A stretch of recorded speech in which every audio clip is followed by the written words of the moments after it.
Praise the Lord. सभी को जय मसीह की। आइए मेरे प्रिय भाई बहनों, आज हम भजन संहिता 1 देखते हैं, धर्मी और दुष्ट का मनुष्य। हालेलुया।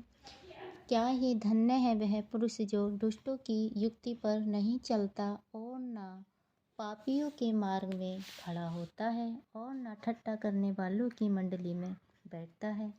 परमेश्वर कह रहे हैं इस वचन में, धन्य है वह पुरुष जो दुष्टों की युक्ति पर नहीं चलता, जो मनुष्य गलत संगति में नहीं चलते, जो परमेश्वर का भय मानते हैं, जो परमेश्वर की आज्ञाओं को मानते हैं, परमेश्वर के वचनों पर चलते हैं, गलत संगति में नहीं चलते, ठट्ठा करने वालों की मंडली में नहीं बैठते, पापियों के मार्ग पर नहीं चलते, ठट्ठा करने वालों से दूर रहते हैं। तो परमेश्वर कहते हैं धन्य है वह पुरुष जो दुष्टों की युक्ति पर नहीं चलता। दूसरे में लिखा है, परंतु वह तो यहोवा की व्यवस्था से प्रसन्न रहता है और उसकी व्यवस्था पर रात दिन ध्यान करता रहता है।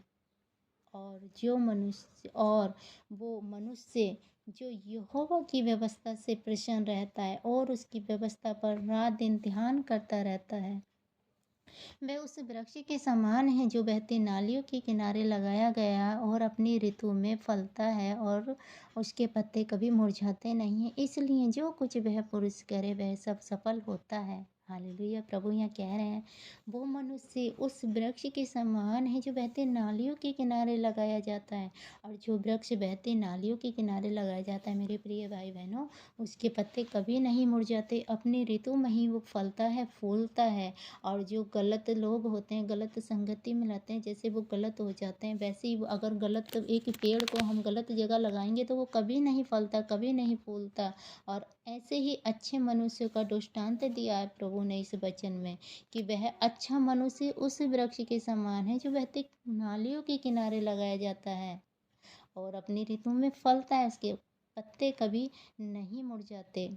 दुष्ट लोग ऐसे ही नहीं होते, वे उस भूसी के समान होते हैं जो पवन से उड़ाई जाती है। और जो गलत लोग होते हैं, जो ठट्ठा करने वाले होते हैं, जिनके अंदर परमेश्वर का भय नहीं होता, तो वो कैसे होते हैं प्रभु ने बताया, उस भूसी के समान होते हैं। जो हवा चलती है, पवन चलती है तो वो उड़ जाती है।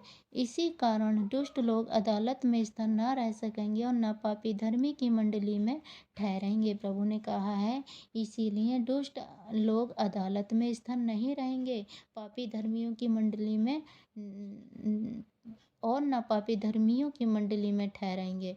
पापी और धर्मी हमेशा अलग हैं, कभी भी एक से नहीं हो सकते, क्योंकि यहोवा धर्मियों का मार्ग जानता है परंतु दुष्टों का मार्ग नष्ट हो जाएगा। परमेश्वर जानता है, धर्मियों का मार्ग जानता है, परमेश्वर अपने बच्चों का मार्ग जानता है। वो जानता है परमेश्वर कि उसके बच्चे किस मार्ग पर चल सकते हैं।